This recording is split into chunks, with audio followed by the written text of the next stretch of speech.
চলো এটা হচ্ছে এইদিকে সেট হবে, এইদিকে মুখ হবে, এইদিকে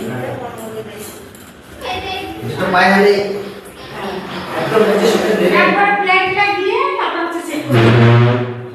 ফার্নিচার বানাতে দিয়েছিলাম মানে খাট, তো এটা হচ্ছে পূজার ঘরে হবে, চলে এসছে। তো পরে একটু যখন চেক হবে তারপর তোমাদের দেখাবো, কেমন লাগছে পরে বলবে, ঠিক আছে? হ্যাঁ ওই সাইডটা ইয়ে করবো, এই হ্যাঁ ওই সাইডে করবে, আর জানলাটা হচ্ছে ইয়ে থাকবে, জানলাটা সব ফাঁকা রাখবে, এই সাইডে খাট থাকবে, হ্যাঁ সাইডে খাট থাকবে, ঠিক আছে? আর তো আগে নাও। তো চলো সেট করে পরে দেখাচ্ছি। এখন যাবো আবার আনতে? হ্যাঁ এখন যাবো, তো এটা দিয়ে আমার ভাইটা কবে দেবে? ওটা দুদিন লেট হবে এখন, এই রাখতে পারবো না বলে নিয়ে আসলাম, ওটা দুদিন পরে নিয়ে যাবো, তারপরে আর একটা আবার শুরু করবো। দিয়ে তারপরে একবার প্লাই সেট করে রেডি হোক, তারপর তোমাদের দেখাচ্ছি। আসো দাদা।